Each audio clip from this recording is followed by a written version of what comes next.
दोस्तों, दिवाली की साफ सफाई आप लोग शुरू कर चुके होंगे या फिर नहीं शुरू किए होंगे तो निश्चित रूप से आप लोग 2 या 3 दिनों में दिवाली की सफाई शुरू करने वाले होंगे। पर दोस्तों, दिवाली की सफाई के कुछ नियम हैं और कुछ ऐसी चीज़ें हैं कि सफाई के दौरान अगर हम अपने घर से नहीं निकालेंगे तो निश्चित रूप से हमारा जीवन निराशा से भर जाता है और पूरे साल कुछ न कुछ प्रॉब्लम घर में लगी रहती है। ऊपर से हमारा मन भी निगेटिव ऊर्जा से प्रभावित होता है। तो चलिए वीडियो शुरू करते हैं और जानते हैं दिवाली में घर की सफाई से जुड़ी संपूर्ण जानकारी। पर उससे पहले जय भोलेनाथ दोस्तों, मैं मंजू कुमार आप सभी को अपने YouTube चैनल शिव परिवार पे दिल से स्वागत करती हूँ। कैसे हैं आप सब? तो ये बताने के लिए कमेंट बॉक्स में जय भोलेनाथ अवश्य लिखिएगा।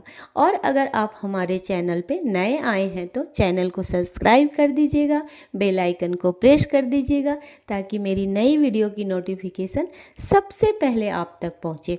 और अगर मेरा ये वीडियो आपको पसंद आता है तो आप वीडियो को लाइक कीजिएगा और शेयर ज़रूर कीजिएगा। तो सबसे पहले हम जानते हैं कि साफ़ सफाई हमें कहाँ से शुरू करनी चाहिए।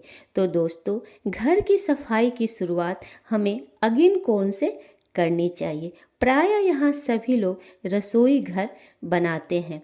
कोई ज़रूरी नहीं है कि पूरा रसोई घर की सफाई आप एक साथ करें। दूसरे रूम की सफाई भी आप कर सकते हैं। बस नियम है तो थोड़ा किचन का एक कोना या कुछ डब्बा वगैरह आप साफ कर दीजिए। बाकी अपने सुविधा के अनुसार घर की किसी भी कोने की सफाई आप कर सकते हैं।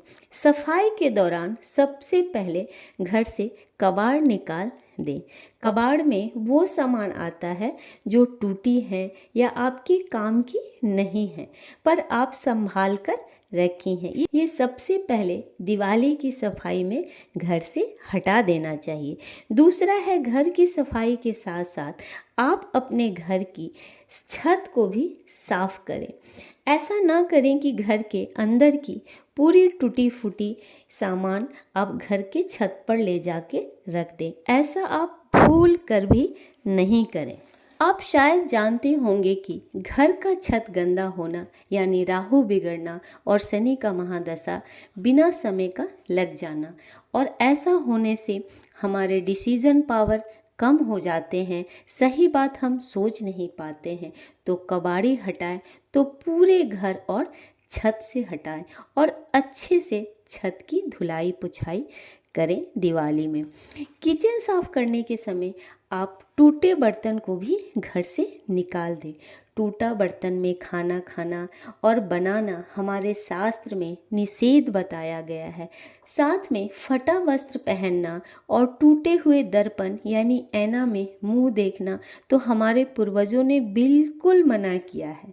कहते हैं कि जो मनुष्य फूटा हुआ ऐना में मुंह देखता है उसका किस्मत भी फूट जाता है। तो आप ऐसा बिल्कुल ना करें। अगर हल्का भी दरार आपके फेस देखने वाले ऐना में है तो आप उसे बदल दें। ये ना सोचे कि उस पर पेंट कर दे, टेप लगा दे, ये सब आप भूल के भी नहीं कीजिएगा।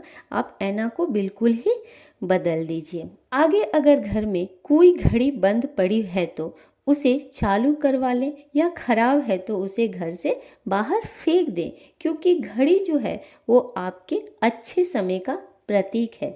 अगर घड़ी का समय खराब है तो आपके जीवन का भी समय खराब हो जाता है। अगर घड़ी का समय अच्छा है तो आपका भी समय अच्छा चलता है। आपने कहावत सुना होगा कि फला व्यक्ति का समय अच्छा चल रहा है या फला व्यक्ति का समय बुरा चल रहा है। आप बंद घड़ी या बेकार घड़ी घर से निकालें या सही करवा लें, क्योंकि घड़ी समय का प्रतीक होता है। साफ सफाई करते हुए आप अपने बेड को भी एक बार ज़रूर ध्यान से देख लें कि वो कहीं टूटा कहीं से तो नहीं है या फिर आवाज़ तो नहीं करता है सोने के समय। कहते हैं कि टूटे हुए बेड पर सोने से या आवाज़ करने वाले बेड पर सोने से पति पत्नी के रिश्ते खराब होते हैं, घर में गृह कलेश पैदा होता है। तो आप अपने बेड को देख लें ध्यान से। अगर टूटा हो, आवाज़ कर रहा हो, अगर मरम्मत करवा सकते हैं तो मरम्मत करवा लीजिए। अगर ज़्यादा ख़राब है तो आप उसको चेंज कर दीजिए। घर के साफ सफाई करते समय आप अपने घर के टॉयलेट और बाथरूम को साफ करना नहीं भूलिएगा, क्योंकि सबसे ज़्यादा नेगेटिव ऊर्जा वहीं पे होती है। आप अपने घर की बाथरूम और टॉयलेट की भी साफ़ सफाई अच्छे से कीजिएगा, उसके दरवाजे खिड़की की भी साफ़ सफाई कीजिएगा। अब बात करते हैं पुराने फटे जूते चप्पल की। तो वो आप घर से सबसे पहले निकालिए, जो कि बहुत ऐसे जूते चप्पल हैं जो जिसका फीता टूटा हुआ है या नीचे से घिसा हुआ है। तो जो आप यूज़ करते हैं उसको रखिए, बाकी को आप फेंक दीजिए। किसी को देने की भी टूटी हुई चप्पल ज़रूरत नहीं है। और अगर थोड़ा बहुत टूटा है तो उसको सिला के पॉलिश करके अच्छे से रख लीजिए। कहने का मतलब है कि घर का हर कोना साफ सुथरा होना चाहिए, हर सामान साफ सुथरा होना चाहिए। अब बात करते हैं कि जो पुराना हमारा दिया है पिछले साल का जला हुआ, क्या इस साल हम उसका इस्तेमाल कर सकते हैं? तो भूल कर भी आप ऐसा नहीं कीजिएगा।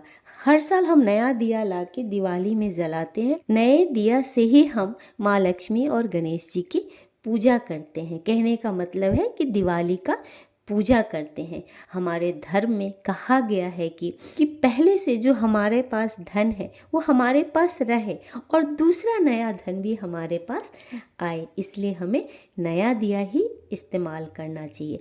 सबसे लास्ट में आप घर में जो तिजोरी है आपका, उसकी सफाई कीजिए, उसकी अच्छे से आप सफाई कीजिए। लाल वस्त्र वगैरह वहाँ बिछा लीजिए। तिजोरी का मतलब जहाँ आप पैसा रखती हैं या कुछ अपना जीवन रखती हैं वो है, तो उस जगह को आप अच्छे से साफ सफाई कर लीजिए। अब हो गई पूरे घर की साफ सफाई। लास्ट में घर में एक कटोरी में गंगाजल और हल्दी थोड़ा लेकर पूरे घर में छिड़काव कर लीजिए। अगर कुछ साफ सफाई छूट गई हो तो आपका पूरा सामान और घर शुद्ध हो जाएगा। ऐसा करने से हमारे शास्त्र में दिवाली की सफाई का यही नियम बताए गए हैं और आप भी ऐसा ही कीजिएगा। आपको खुद आपके जीवन में अच्छे बदलाव महसूस होंगे। मुझे पूरा उम्मीद है कि मेरे सभी भाई बहनों को मेरा यह वीडियो से बहुत मदद मिलेगा। तो फिर मिलती हूँ एक नए वीडियो में। तब तक के लिए आप सब स्वस्थ रहिए, खुश रहिए और जहाँ कहीं भी रहिए बहुत आनंद से और सुरक्षित रहिए।